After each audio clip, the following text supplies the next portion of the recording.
Good afternoon, everyone. Welcome back to the Finding Genius video series. I'm joined with Misha Esipov, a good friend from NYU and the founder of Nova Credit. Before we get into that, I just wanted to thank TriNet, Anshin, and First Republic again for sponsoring this series. I have some good conversation starters with Misha, but I'm looking forward to learning more. But just as a quick introduction, Misha is the founder and CEO of Nova Credit, and Nova Credit is supporting immigrants and helping them get better integrated into the economy by democratizing access to credit globally. Nova Credit raised a $50 million Series B led by Ilya Fushman at Kleiner Perkins and has participation from other funds, including General Catalyst, Index Ventures, Ashton Kutcher, and A-Rod. Which is we'll get into that interesting mix. But, the Motley Crew. Exactly. So Misha and I haven't seen each other in over a decade, but we studied together at NYU and always looked up to you for a lot of the stuff that you were doing. But when you joined, kind of shortly after NYU, you went to Goldman and then Apollo. But what I learned kind of in just researching Nova Credit is that you had also immigrated from Russia when you were 3. But can you talk bit about that immigrant experience of when folks are moving to the U.S., what are some of those credit issues and challenges that they're facing that led to the inspiration for Nova Credit? Without spending too much time on Nova Credit right now, because I have some more targeted questions to that, but just what that immigrant experience and challenges that they actually face are. Yeah, well, first of all, thanks for having me. Excited to be here. Great to see you again. I know it's been many a years at this point.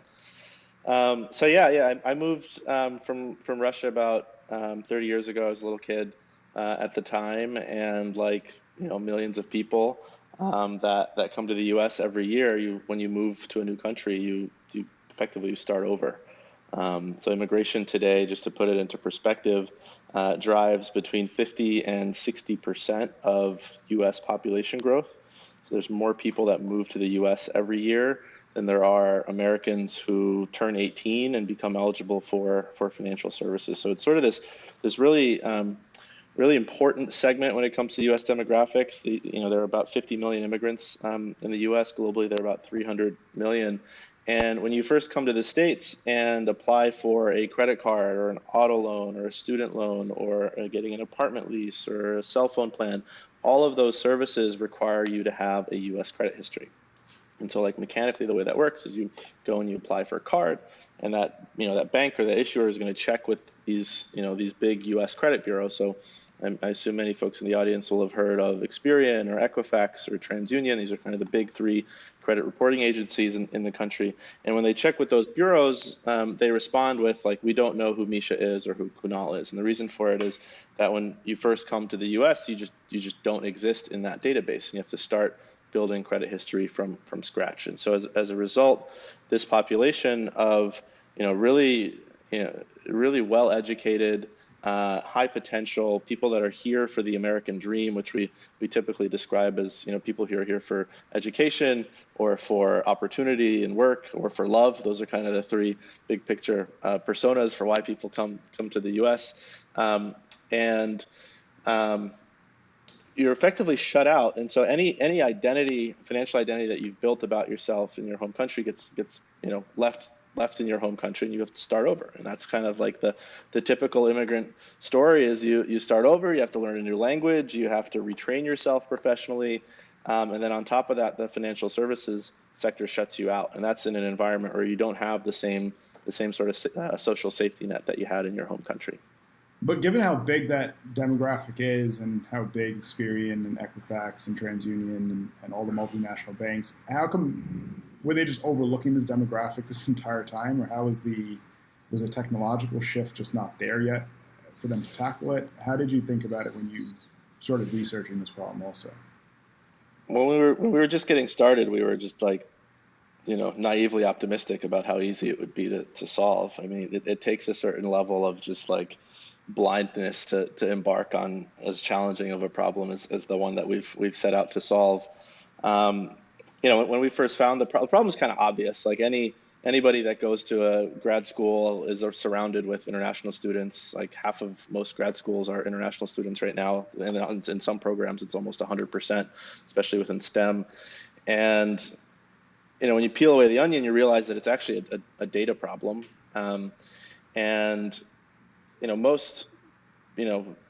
Every year there's some company that's formed that tries to solve this problem on a direct-to-consumer basis. So we're going to give credit cards to immigrants, or auto loans to immigrants, or student loans to immigrants. So we're going to be the neobank for immigrants. There's, several of every one of those out there that have been formed over the last decade, and they've tried before. And we only wish all those businesses luck, and we hope they all become huge successes and ultimately help solve this problem. But our approach has always been really one of, how do we create systemic change? How do we allow this population of people to enter into the U.S. financial system and to be able to access any bank they want, any provider they want, any service they want, as if they never left. And in order to do that, you actually have to go and do homework and understand the global credit reporting landscape. So in the U.S., we've got Experian, Equifax, TransUnion. They exist around the world. They have competitors all around the world, and so effectively, this problem was not solvable until the credit reporting industry emerged all over the world. The major developed economies like the U.S. and UK have had bureaus for a long time, but places like Mexico and India, or even Russia, where I'm from, they didn't have a credit bureau 20 years ago. And so one of the reasons this problem had never been solved was because the existence of credit bureaus wasn't ubiquitous. It is a relatively new phenomenon. And the other issue is that there wasn't like a natural player to solve this problem, because it's an industry challenge where one of the major players is not well positioned to solve it on their own, because, for example, Experian, who has a dominant position here in the US and in the UK, doesn't really exist in much of Asia.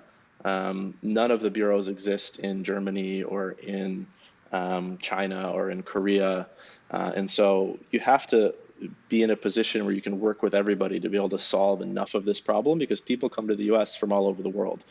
And so we've sort of emerged as this like Switzerland of sorts, where we work with everybody, we're friendly with everybody, and we're ultimately solving an industry problem that no one has really done justice to trying to solve.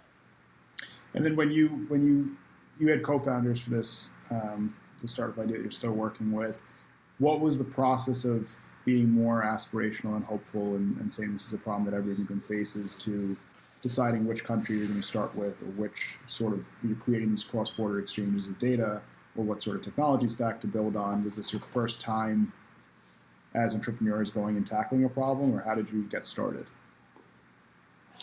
Yeah, I mean, when we first started, I was just broadly interested in consumer finance. I was interested in, what are the big problems that consumers are struggling with, in order to I really wanted to be problem first in starting a company. And we were doing a ton of user research, speaking with a few dozen classmates and anybody who would give us the time of day, and this problem emerged, and it became really clear that if you're new to the US and you want to apply for a card, it is virtually impossible to get an unsecured card. And so you get stuck in these secured cards, which you have to support for 6, 12, 18 months, and then you graduate to an unsecured card. And it takes several years for you to start to be treated more and more like an equal. And so we knew nothing about credit reporting at the time, and we did a ton of desktop homework and learned about the credit reporting landscape and the differences and nuances of it all around the world. And I can go into as much of that detail as you'd like. Yeah, that would be helpful, actually, because I think a lot of people still see the space as very opaque. Well, maybe I'll just start with just a little bit on what is credit reporting, because it's really confusing. People mostly think of oh yeah, that means FICO score or something, and it kind of does, but not really. So basically, credit reporting's been around for about 100 years at this point, and the way it works is that anytime you take out a loan, your performance on that loan, whether it's good or bad, gets reported into these central credit bureaus. And when you go and apply for your next loan, that lender can now check these bureaus, and they'll say, hey, where have you had a loan before? How did you perform on that loan? How familiar are you with credit? And how likely are you to repay this loan or default on it?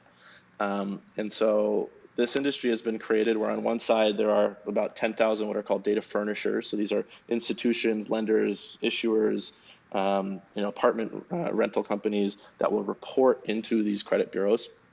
And so these credit bureaus build this big data asset for free. And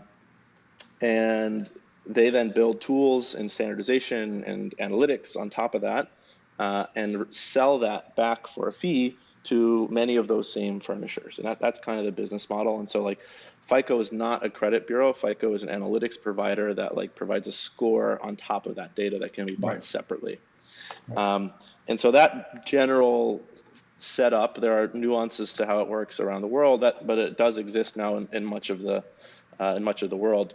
And so the way our business model works is we sit on top of those databases. So we partner with Experian, Equifax, TransUnion, CRIF, Credit Info, various independent bureaus around the world. We now work in roughly 20 markets. And so what we did is we went all around the world and we said, first of all, it was more like who will give us the time of day so that we can like learn about how this industry works and how contracts works and how data privacy works and GDPR and all these 4-letter acronyms. Then we got a lot more systematic about what are the countries that are sending the most people to the US, right? And as you would probably guess, it's India, it's Mexico, it's Canada, it's the UK, it's China, it's Brazil, it's Nigeria. These markets send the majority of immigration to the US. And so we found a publicly available database that ranks which countries send the most people to the US, and we went after those top 20, and now we've gotten the majority of those top 20 and constantly adding more. And who do you speak to in those countries? Is it just the credit bureaus or credit agencies within those countries?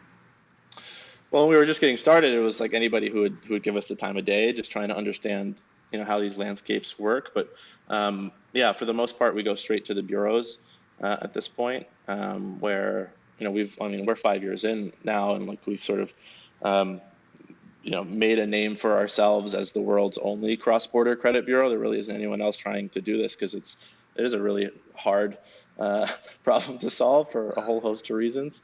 But yeah, in every one of these markets, like if you told me a country, I could tell you how many credit bureaus there are and like who its executive team is, because we've probably done business with them at this point.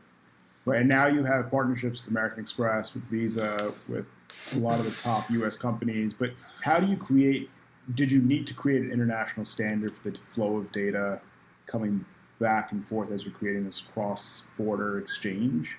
Or was it much more that onus is on American Express or Visa as they're looking at the data from the other country?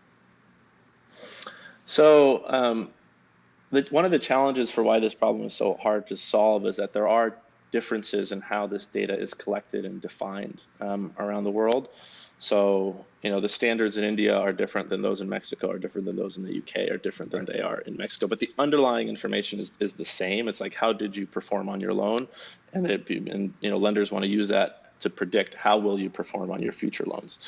And so a lot of our core IP, and we've spent years developing this, is what allows us to create this product that we call the credit passport. And the credit passport is basically, the same way that your passport is, your key to entry into a new market, your credit passport is how you access financial services around the world.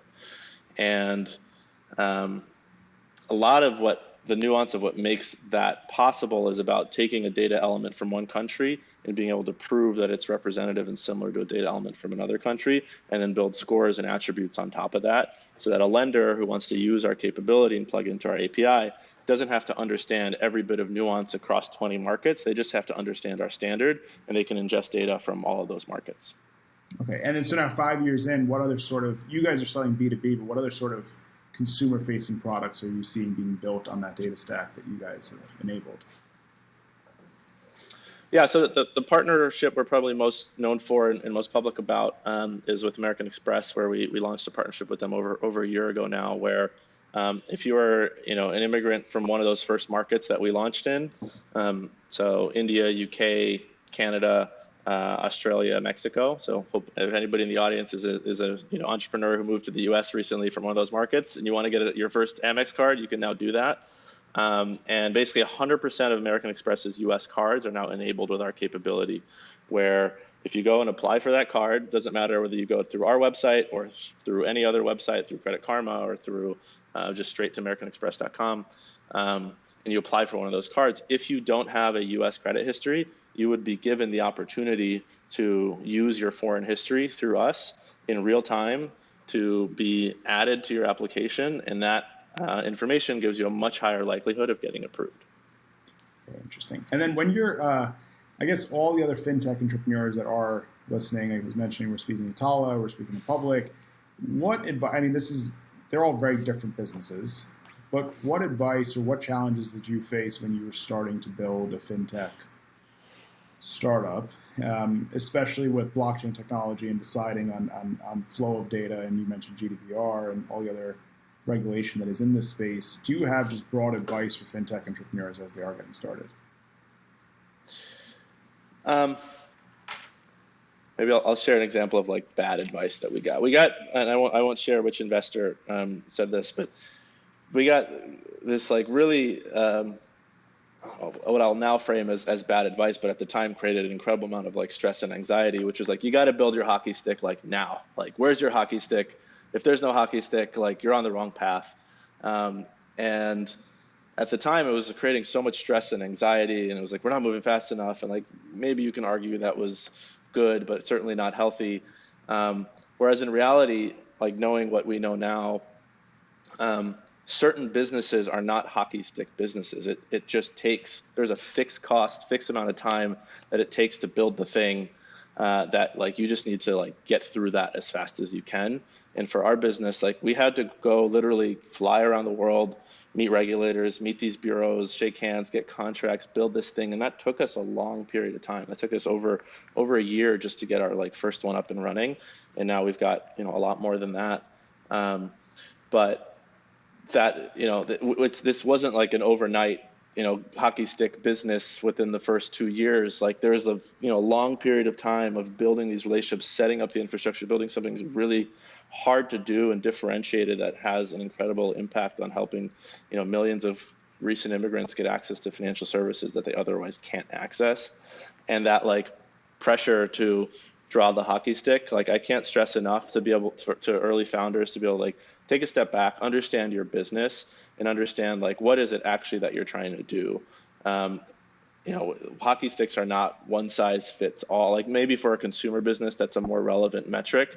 But for ours, if someone just had given me the advice of just like, hey, it's going to take you like over a year to get to that first transaction, like stop trying to solve for that transaction now. Build a great product and recognize that it's going to take you a long time to do that. And that's okay. And like that's part of the moat. And so what makes this so special. And how did you reconcile that? Was it finding other investors that understood that? Or was it you as a CEO also educating your board on the space that you're operating in? Honestly, I mean, in hindsight, like I could give you some like narrative about how, we always knew and we managed our investors well, but I think in reality we were victims to, the impatience of like go, and we gotta and like part of that helped fuel us, and we certainly worked really hard and are still working incredibly hard to push forward. But it was that like naive optimism about how fast we could turn on the flywheel that I think pushed us to move as fast as we did on a problem that, anybody from the industry would say it's crazy how fast we've been able to pull this together. But we turned 5 in 2 months, and it feels like when I was starting, I thought we'd be way further ahead than where we are now, and that's just like a certain, as I've said, a certain level of like naivety and understanding and not understanding the problem space that we're in, where on our supply side, we have super large, slow moving credit bureaus. And on our demand side, we have super large, highly regulated financial institutions. And like getting those two sides to connect to one another through a player in the middle is a nightmare. It takes a really long time. But every inch you win is an inch you don't lose. And it makes for a really exciting business that can have an incredible systemic impact on the world. That's really interesting. And so the last question I had was, you've brought in some really good investors from General Catalyst and Kleiner Perkins. And I know Ilya Fushman from Kleiner was always talking about how he prefers investing in immigrants because they have a higher tolerance for risk, and they're willing to actually build and work harder at building the company because they want to see it come into existence. how much of your role as a CEO and founder is also to educate them on the problem that you are trying to solve, if given you were pitching to US-based investors at the time? I mean, every one of these venture funds has one of their general partners, or if not the majority of their general partners, are recent immigrants. I mean, Ilya's also Russian. Right. Right. His partner Mamoon is also, I believe Mamoon's from Pakistan or Germany, or I hope I didn't butcher that. Um, this is a problem that the venture market knew existed. The harder question is can it actually be solved? And that becomes an execution question of can this team pull it off? Can they capitalize the business for long enough to be able to actually build the thing that can justify venture type returns? And that's what we're fighting to continue to prove. That's what the jury is still out on. Will we be? We certainly aren't an overnight success. At least it certainly doesn't feel that way. 5 years in, it may look that way from the outside. It looks that way, yeah. Right. But it takes a really long time to build an infrastructure company, especially in financial services, and aligning yourself with investors who are patient, who have a long-term outlook, who understand the mission of your work and the authenticity of why you want to solve this. Those are the right kind of investors to have. Great. Thank you so much, Misha. I appreciate this. My pleasure. Good luck. Thanks for having me. Thank you. It's good talking to you.